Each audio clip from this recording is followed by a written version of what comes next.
What if Vegeta was in Demon Slayer? What would the Prince of the Saiyans do with Muzan and his demons? We know that unlike Goku, Vegeta is someone who fights seriously and doesn't have much patience, so he wouldn't play around with the demons. What changes would Vegeta make in the story of Demon Slayer?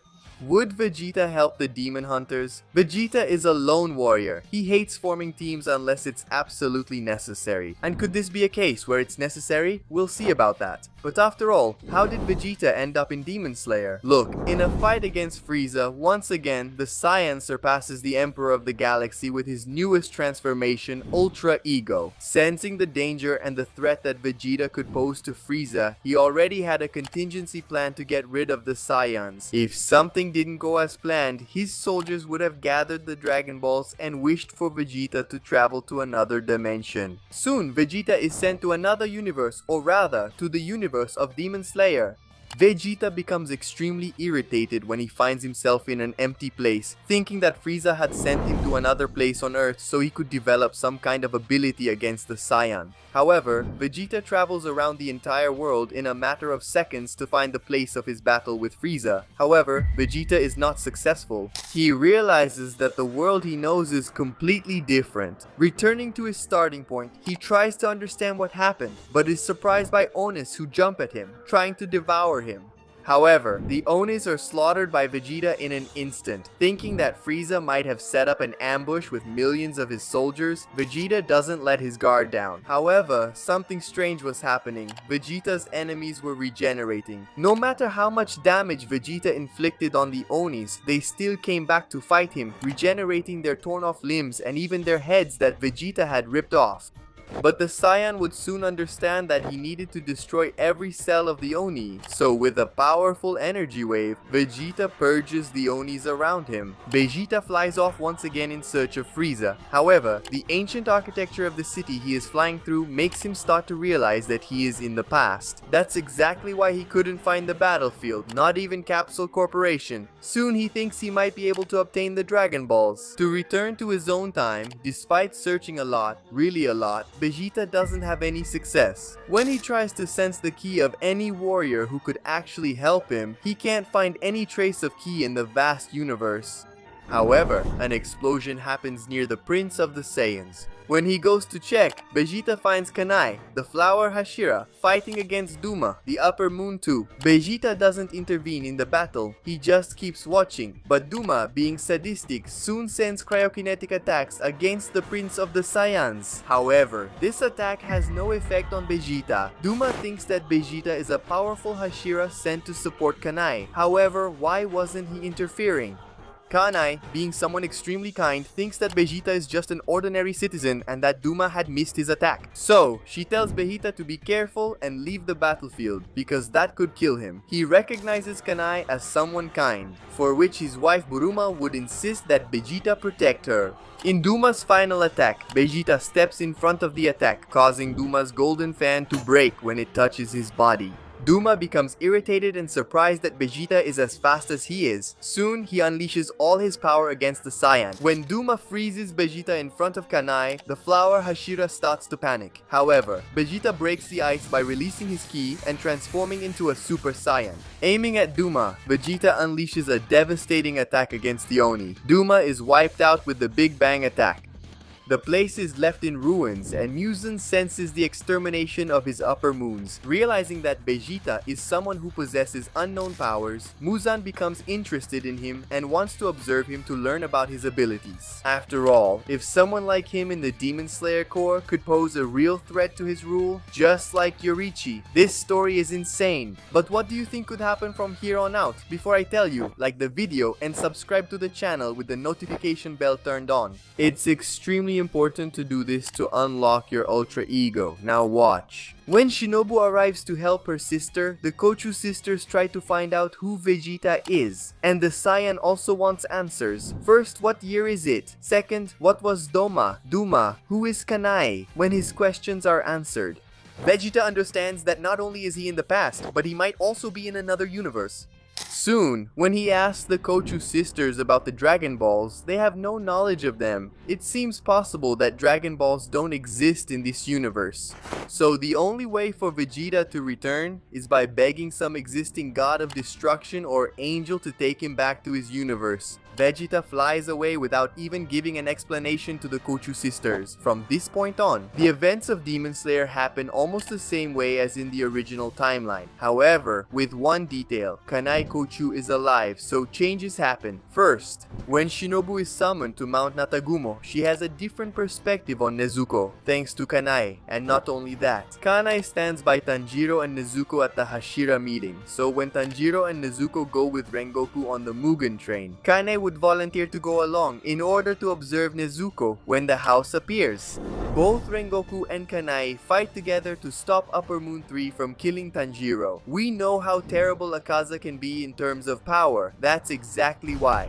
He unleashes all his power against the two Hashiras, brutally crushing them with his relentless attacks. At the end of the battle, before the house could pierce Rengoku's chest, Vegeta lands from the skies and stops the Oni's attack. Impressed with Vegeta, the house invites him to become an Oni and gain immortality, but Vegeta has a strong aversion to shortcuts that make him stronger, relying only on his own training. Vegeta is a proud Saiyan. He would definitely show the house that he doesn't need to become an Oni to surpass his limits. The house tries to fight Vegeta, but it is literally crushed by the incredible barrage of blows at an insane speed from the Saiyan Prince, even in his base form. No doubt about it. The power comparison is laughable. In the end, Vegeta's powerful Gallic Ho wipes out the house in the blink of an eye. Kanai recognizes Vegeta, and she thanks him once again for his help. By a twist of fate, Vegeta landed in the same place where the Hunters' fight would take place. He returned to Earth, because he couldn't find anything but empty planets in that universe. That's why, when he returned to Earth, he wanted to ask Kanai the existence of something capable of making him return to his universe. Kanai is afraid she doesn't know anything capable of that, but her master, Bubuyashiki, the leader of the Oni Hunters Corporation, might be able to help. Meanwhile, within the Oni Hunters Corporation, some are suspicious of Vegeta. After all, someone who has powers in a world where only Onis have powers. It could mean that he is an Oni. To prove himself to the Oni Hunters, Vegeta challenges all the Hashiras to fight him in exchange for their help to return to his universe. The Hashiras attack Vegeta with the intent to kill. Meanwhile, the Prince of the Saiyans holds back against all of them, and all of them get beaten up by Vegeta. He emerges victorious using only his fists against the Hashira's swords instead of killing them. He proves that there is no need to take lives for nothing, at least not anymore. That's when Kaguya explains about Muzan, and how one of his Onis can take Vegeta home. He wants to understand and find him, so that he can achieve such a feat. However, Muzan's whereabouts are completely unknown. However, the hunters always have clues about where the Onis are. Because of this, one of them might take him to Muzan. At this point, Muzan is completely hidden after the words spoken by Vegeta against the house. Muzan knows there's no way to bring him to his side, and absorbing him would be almost impossible, given Vegeta's seriousness. Like I said at the beginning, Vegeta is someone who doesn't get fooled so easily, much less someone who gives openings to the enemy. So, could Muzan really not be defeated? Well, that's what we'll see in the entertainment district. Vegeta is ruthless against the Oni siblings. In a sequence of combos, he puts both of them in the same place so that in the end, he can use his Gallic Ho, and he exterminates them once and for all. But because of this, Tanjiro doesn't awaken his Demon Slayer mark, nor does he end up damaging his sword. He doesn't go to the Swordsmith village, and not even Vegeta goes to the village. So the Swordsmith village is massacred by Muzan's Onis. What this means is that Muzan is about to win the war between humans and Onis. All that's left is to crush the Demon Slayer Corps once and for all, those who exterminate a large part of his army every night. Just take Vegeta away from the Demon Slayer Corps, and Muzan will have his victory. After all, it's precisely because of Vegeta that Muzan has been losing his upper moons. Muzan makes a risky move. He invades the Demon Slayer Corps to kill all the Slayers, so there will be no obstacles left between him and his plan to become the perfect Oni. Thanks to Kaguya's gift of foresight, he knew Muzan would come. That's why he gathered the Hashiras and Vegeta at the core.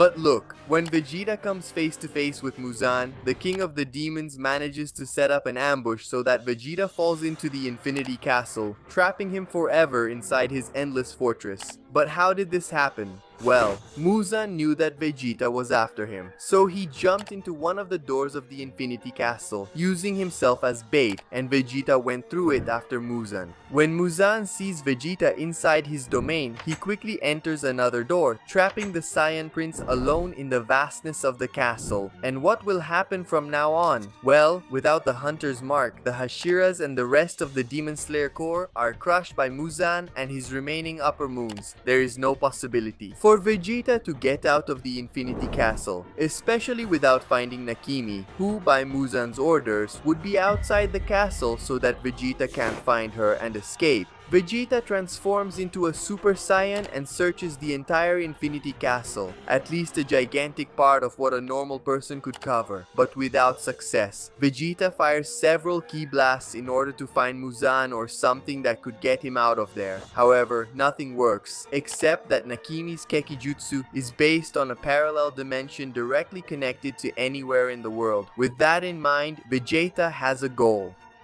Destabilize Nakimi's dimension, creating a rift through which he can escape from this prison. Vegeta releases all his divine ki, becoming so powerful in his blue evolution form that the entire structure of the castle starts to break apart. Dimensional cracks begin to appear and rifts start to open in different places around the world. Soon Vegeta uses this opening to pass through one of them and head to the Demon Slayer Corps, where all he finds upon arrival is the massacre carried out by Muzan. Hundreds of dead slayers, Hashiras fallen on the ground, most of them dead, with only a few remaining. Vegeta impresses Muzan when the King of Demons sees him flying over the area in an imposing manner. Muzan, incredulous at Vegeta's ability to be there, quickly retreats. However, in this Super Saiyan Blue form, Vegeta is infinitely stronger than Muzan, first with several Kai explosions.